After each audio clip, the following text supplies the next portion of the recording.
In front of an audience of famous politicians, celebrities, actors, and singers, a man with a black executioner's hood led a ragtag group of people in chains.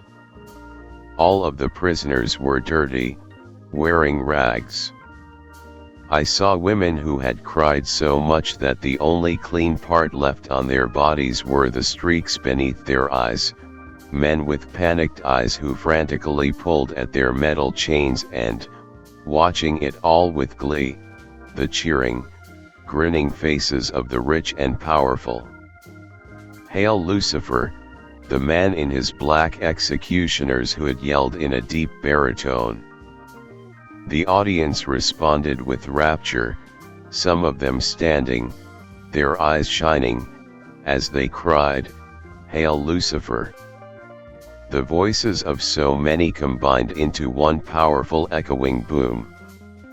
The sounds were muffled slightly during an out-of-body experience, as if I were hearing them through water.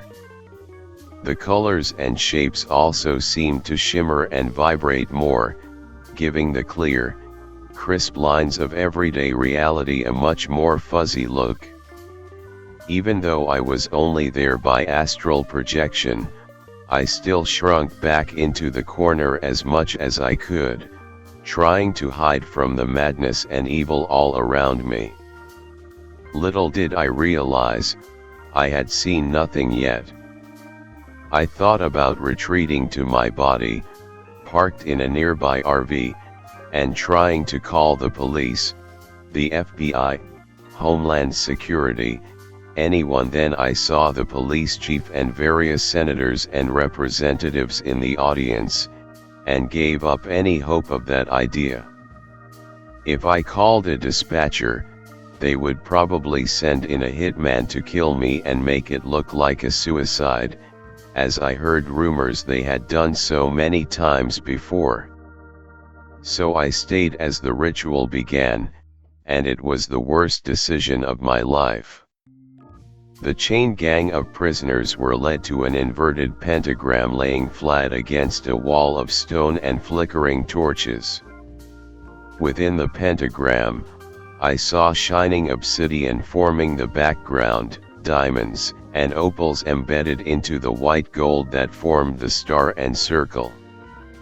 As they were led forward, some of the prisoners fought back, trying to pull their arms free, but they would ultimately receive a shock from a cattle prod for their efforts.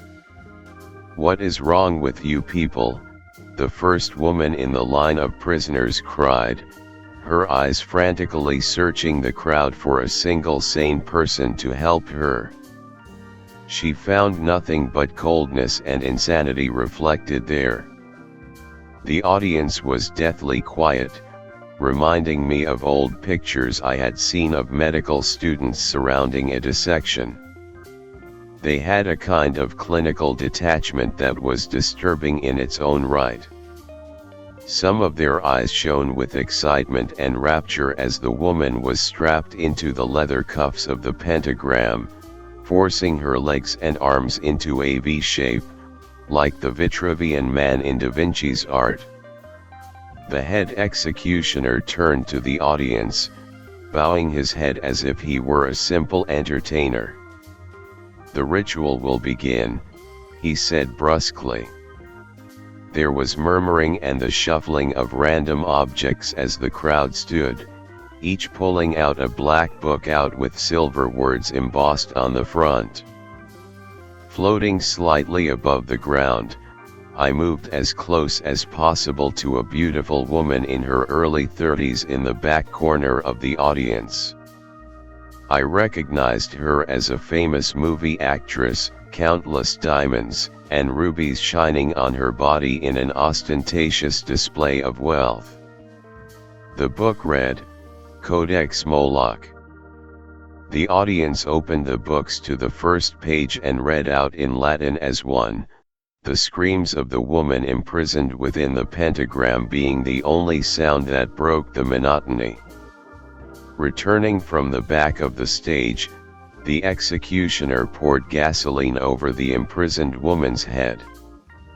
She moved her head from side to side rapidly, straining, tears pouring down her face as she pleaded and cried. When the chanting reached a crescendo, he pulled a torch from the nearby stone wall and threw it at her feet with an almost indifferent, nonchalant motion. She went up instantly, the flash of light too bright to stare at, her screaming intensifying into something that didn't even sound human. The smell of burning meat filled the auditorium, like pork scraps roasted to a black crisp over an open fire. The audience responded by chanting louder and faster as her face began to melt off, small beads of fat dripping off her nose, her eyes liquefying under the intense heat. She was rapidly losing energy now, her voice turning into groans and moans that sounded like, "Yung help, goo." I wanted to fly away, but the horror of it all kept me chained there. Her skin turned black and split as her screams became quieter and she fell forward, straining against the chains and, thankfully, losing consciousness after what seemed like an eternity. The prisoners in the chains were shocked into silence, then they all began wailing and screaming at once. But it wasn't for long. Out of the charred wreckage of her body, I saw a dark shape beginning to appear. The chain snapped open with a soft clinking sound, and the blackness rose into a shape 8 feet tall. It had the same charred, blackened skin as the human sacrifice, but underneath I saw bulging muscles and enormous strength as it moved forward. Its powerful legs had feet like an elephant, its hands lengthening into bone-white claws, but its face was the most disconcerting part of all. Its eyes were alive, flickering like the embers of a dying fire. Its mouth had the purest white teeth, each one looking like a pointed dagger within its black gums. The audience kept chanting, but it seemed to die down rapidly as the creature walked forward, and soon stopped altogether as it scanned them with its fiery eyes. Then, it looked right at me, trying to make myself as small as possible in the back corner of the massive auditorium, and it started smiling wider. I knew, in that moment, that it had seen me. The demonic entity turned to the chained prisoners and began ripping into them with its claws, biting their necks and sucking their blood. The first man had his heart ripped out, the creature popping the still beating organ into its mouth and sending spurts of blood dribbling down its chin as it chewed. The rest of the prisoners tried to get away, but with them all being chained together and trying to move in different directions, they only ended up getting tangled and falling over. I saw a few of the audience members getting up as if to run away, to get out of the auditorium, but the others in the audience shook their heads at them, saying something I couldn't hear. No one ended up leaving, which ultimately made the death toll worse. I didn't stay the entire time, but I saw, once the prisoners were all dead and eaten, the beast turned to look at the audience once more. "Hail Lucifer," it said in a rusty, echoing croak, before jumping from the stage into the middle of the crowd, crushing a few people to death underfoot instantaneously. Without hesitation, it sent its arms out, pulling off people's heads and drinking their blood, eating their hearts, cracking their ribs open like pistachios, and that was when I fled. The last thing I saw on my way out was a stampede as all the famous actors, politicians, and celebrities tried to leave, but how many actually survived, I will never know. I had seen enough. Floating through the walls, out into the clear desert air, I returned to my body, parked a couple miles away in an abandoned campground in my little RV. As soon as I awoke, I ran to the bathroom, vomiting up my dinner, the dripping fat of that burning woman's nose and the sound the hearts had made when the creature bit into them repeating in my mind like an endless loop. After I had told all this to my friend Chris, he simply shook his head in wonder. "Wow," he said to me. "And you're sure this wasn't a dream?" I held up the newspaper, stating that a famous political talking head on a news channel had been found dead of an unexpected heart attack. "I saw this guy get ripped apart," I told Chris. He was in the audience.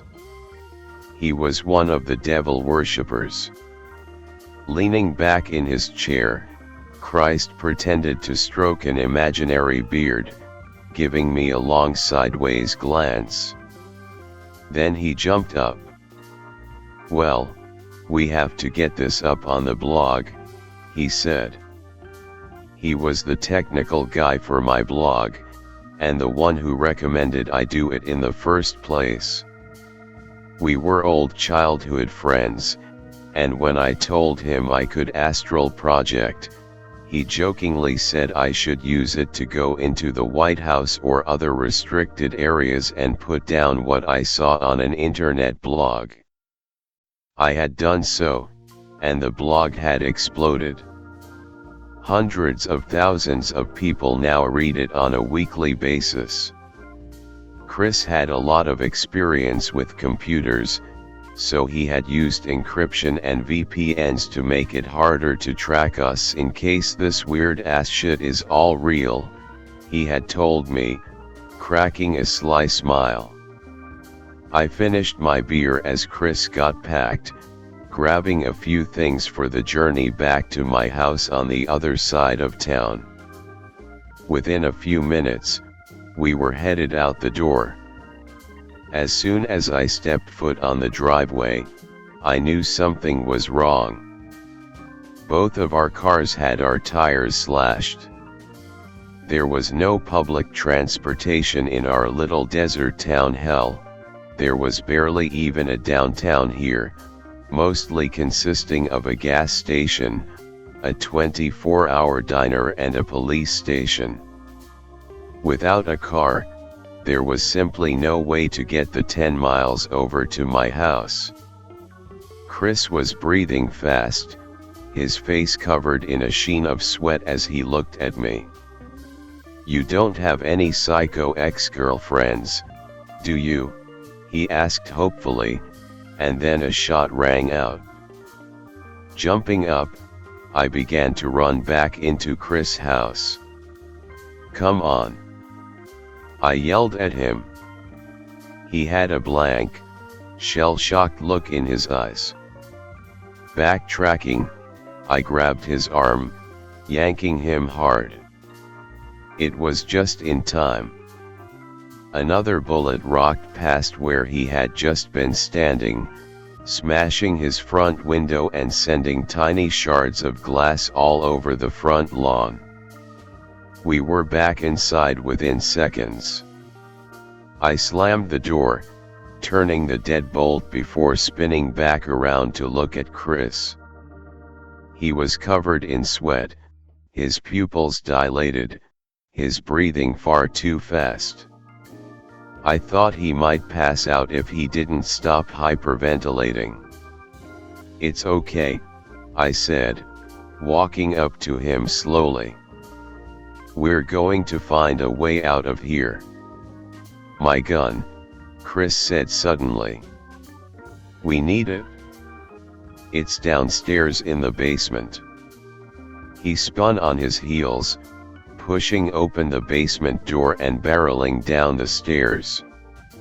I followed close behind. As soon as I reached the last step, I heard a tremendous bang come from the front door, followed by slow, steady footsteps as someone walked in the house. Chris was opening the gun case, his hands still shaking.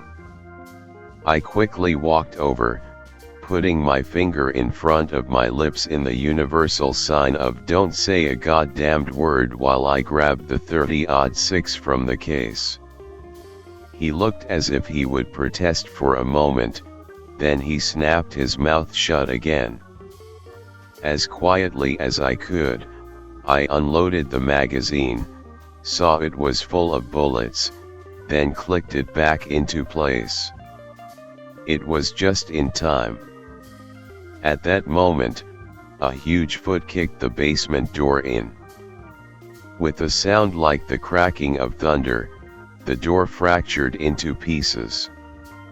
Then I heard the rapid descent of steps. The man who had been shooting at us was just an old farmer with a straw hat, denim coveralls, and a rifle.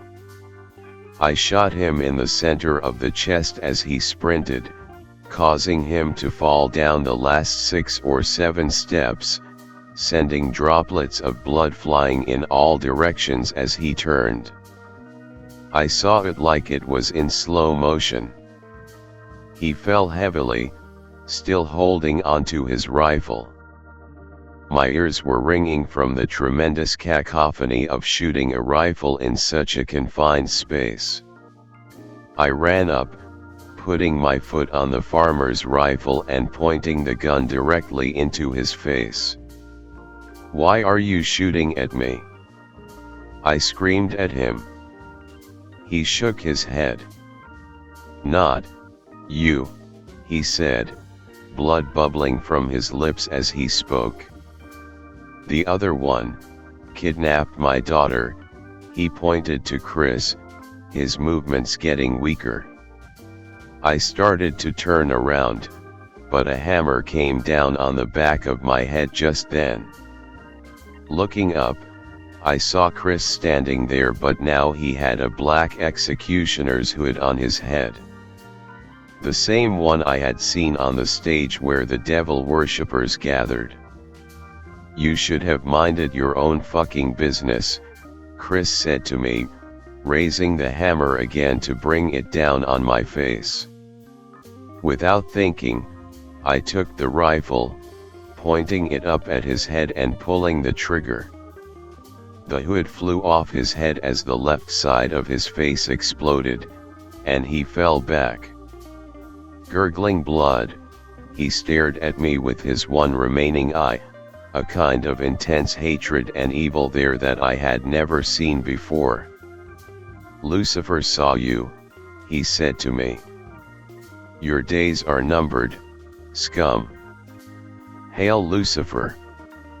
That was the last thing my friend said before the awareness faded from his eye and his choked gurgling stopped.